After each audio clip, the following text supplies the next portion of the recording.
Shalom. First and foremost, I want to give all honor, glory, and praise to Yahweh Bashem Yahushai, Bahashem Rachaha Kodash. Double honors to the apostles and elders of Great Millstone. Peace, blessings, and salutations to the hopefully elect. It's the brother Isaiah with the Pittsburgh GMS camp, coming at you with another lesson through the spirit and power of Yahweh Bashem Yahushai, Bahashem Rachaha Kodash. Lord willing, this lesson is edifying. I want to do this quick lesson going into Esau, man. Esau Edom, so-called white man.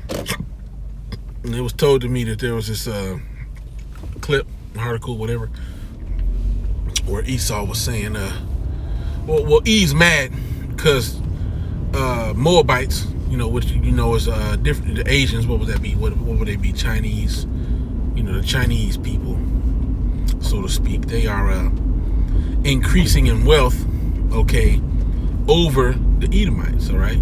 And E is threatened by this, okay? And as a matter of fact, you have a video clip that a brother posted depicting an Edomite that was pissed about the fact that the middle class is pretty much non-existent in this day and age, all right? And he's just horribly angry that this is the case, because the elites are not regarding, okay, you average everyday Edomites, okay? You average everyday, Tom, Dick, and Harry, so-called white man, okay?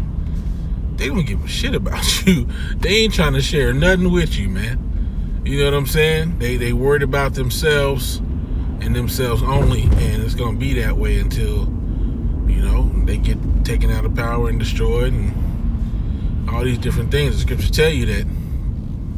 All right, he talks about Esau. It says that his neighbors are spoiled, his children is spoiled, and he is not. Okay, so eventually he's gonna be destroyed. Okay, and then, if you really want to look at it, the elite of Esau, they not going through nothing. They have more than heart could wish, man. Imagine you have a race of people that you're a part of a race of people. You're a part of a nation of people. And a top portion of this people, that's your people, possess everything. The fatness of the earth. All the money that you could think of. And they ain't giving your ass nothing. They ain't giving your nigga ass nothing.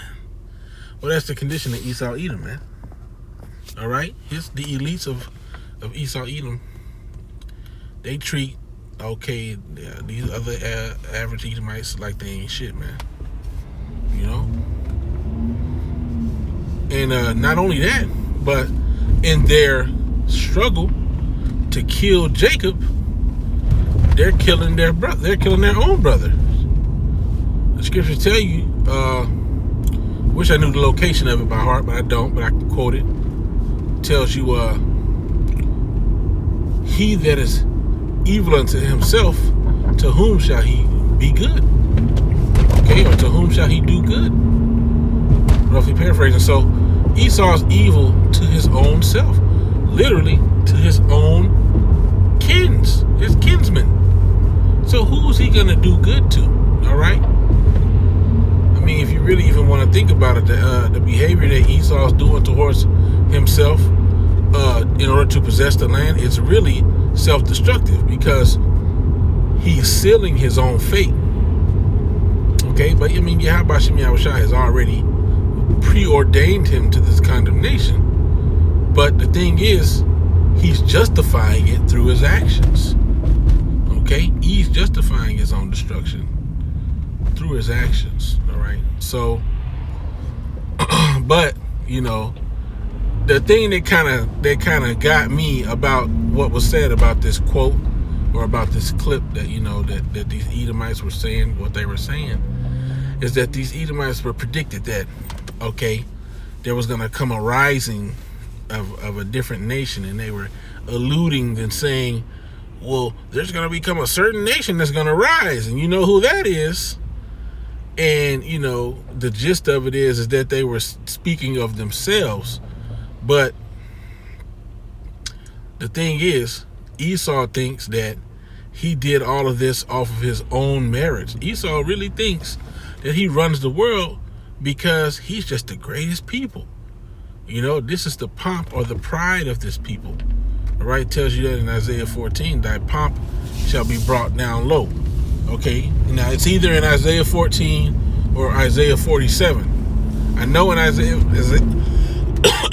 47 it speaks about along the same things. You know, the daughter of Salat. I gotta merge. That's a dangerous merge right there, but nevertheless, you know, it talks about the daughter of the Chaldeans, the daughter of Babylon, the virgin daughter of Babylon, which is tied to Esau, Edom. All right, and then there's also Isaiah 14.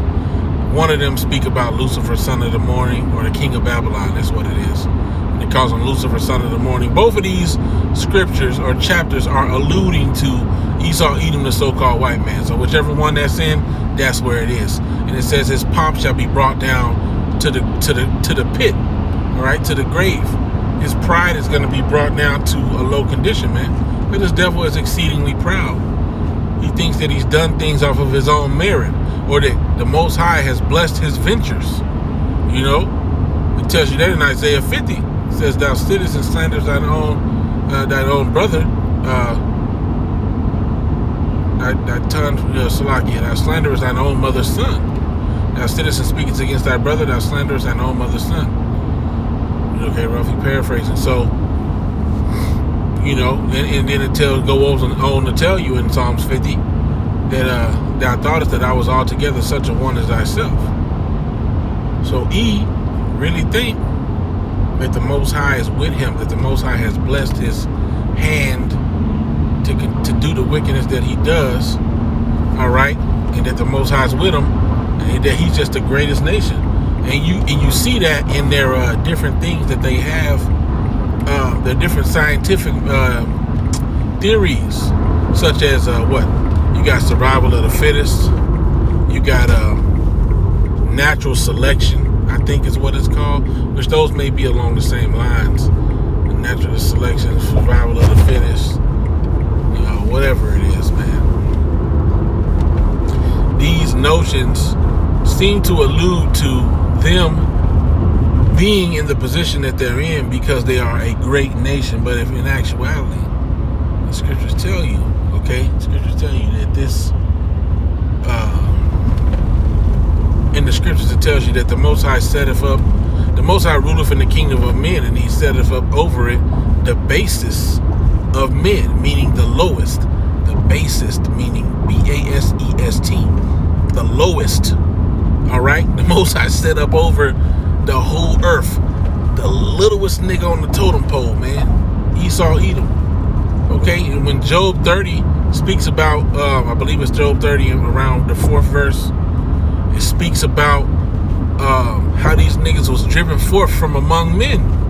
All right, it tells you that that Esau, Edom was driven forth from among men because he was a vile, despicable, wicked nigga, man. Sitting up there having sex with dogs and all these different things, man. He was just a vile beast. Scriptures say he was viler than the earth. All right, you know, nobody didn't want to, you know, when you think about a society, all right, there's certain benefits to a society. You know, you have people that grow certain vegetables and they cultivate certain things. You have certain selections that are made to provide a better quality of food variety. Okay, now there are wild edible things that you can eat. Most of them are not particularly that tasty, you know, but you can find some sometimes. But the thing is this, there's nothing going to be better than when you have, well, there's a perfect example when the Most High speaks about he speaks about his vineyard, and he speaks about the wild grapes. Okay, when you find wild grapes, they're more than likely going to have some hints of bitterness, maybe sourness to it, you know, or something like that, because it ain't really, it ain't been cultivated. And you might find some good ones, so to speak, that taste good or whatever. And so this is all true, but when you are selecting and breeding a certain type of grape for a certain quality, then you get the benefit of having that. So the point I'm making is, okay, Esau didn't get to enjoy them benefits. The nigga had to eat mallow root and these different things, which mallow root has good benefits. You know what I'm saying? And mallow root grows in yards. Okay, off topic, but nevertheless, man, these devils, man, you had to chop up. You didn't get to enjoy the. Matter of fact, even the Native Americans had to teach you, so-called Native Americans, the Gadites and Reubenites and Northern Kingdom that was over here in this land, when you came and took it from them, had to teach you how to live on this land, had to teach you how to grow certain crops, man. So you devils ain't. Matter of fact, you are descendants of Cain anyway. And what was one of the curses of Cain? It says the earth shall not from henceforth yield unto you her substance, man. Bring unto you her fullness, man. So you Edomites couldn't grow certain stuff, man. That's why you see the through ass diets.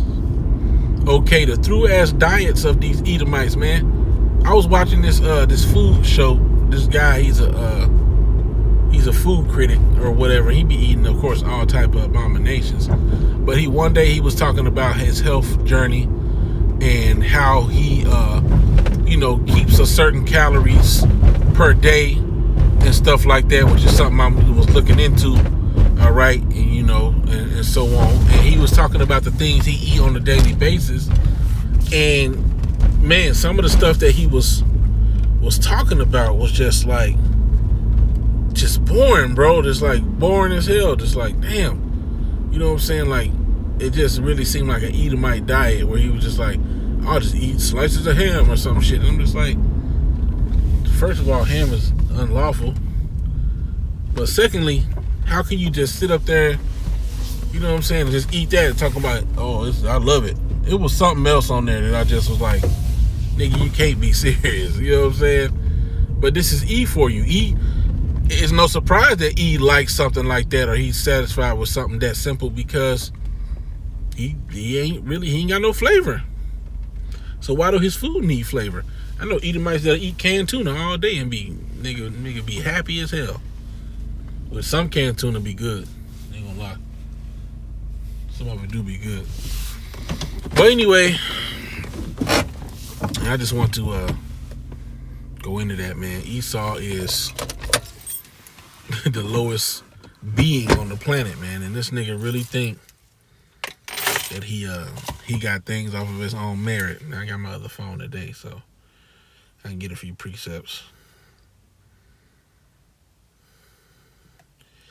All right. And I'll tell you exactly where that scripture is. That I quoted earlier. Daniel 4:17 says, this matter is by the decree of the watchers and the demand by the word of the holy ones, to the intent that the living may know that the Most High ruleth in the kingdom of men, and giveth it to whomsoever he will, and setteth up over it the basis of men. Right. So, hey, Salaki, for not being able to pull out the scriptures while I'm driving. I got to get in my lessons when I can because of my schedule right now. I'm adjusting to a new schedule. And, it's the traffic is just too dangerous for me to drive and read. Like, I'm just not going to do it because people drive like demons up here, man. Like, super crazy. Anyway, so like it says, the Most High setteth up over it the basest of men, okay? So that's these Edomites, man. And let me see if that's in Job 30, because I might have been quoting that wrong. Let's see.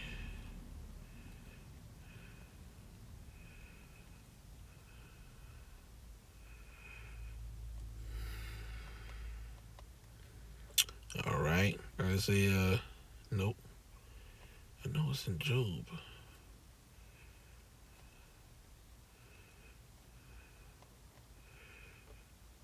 Job 30, it is. Yep. Ate the water, Yabashim Yahushua.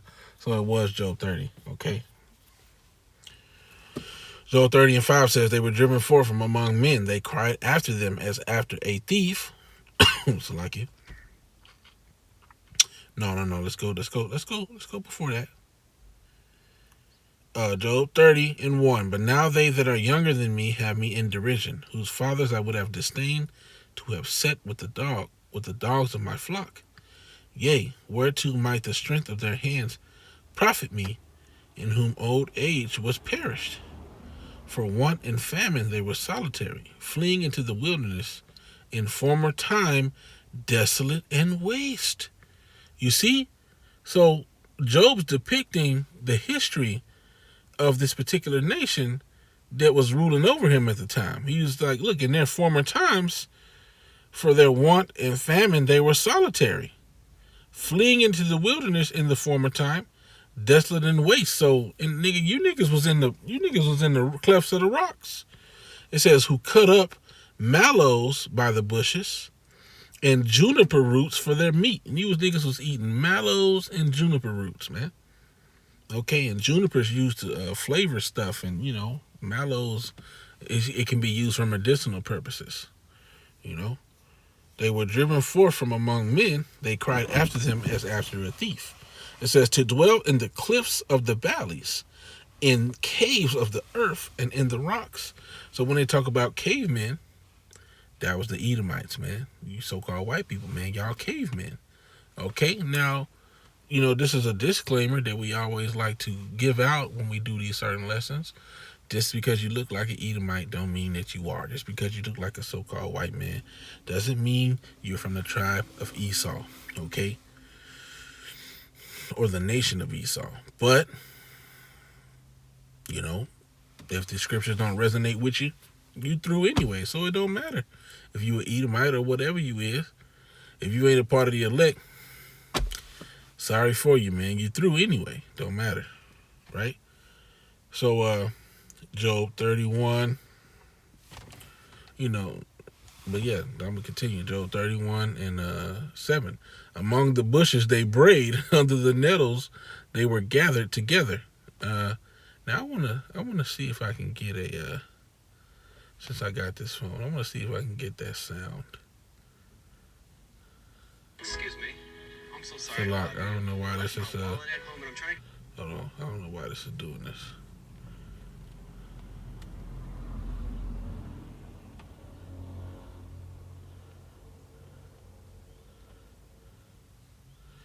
Now, they say horses bray. So I'm going to play some of this braying from a horse, right?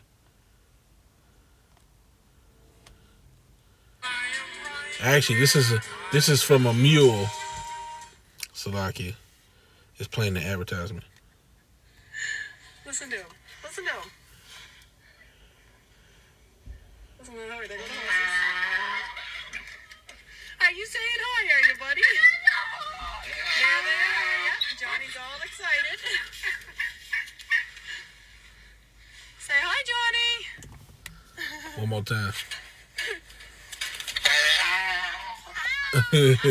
So that's the sound, okay, that mule is making is that's called a bray. All right, and that imagine Esau roaming around making those type of noises, man. That's just funny as hell, man. All right. Under the nettles were they gathered together.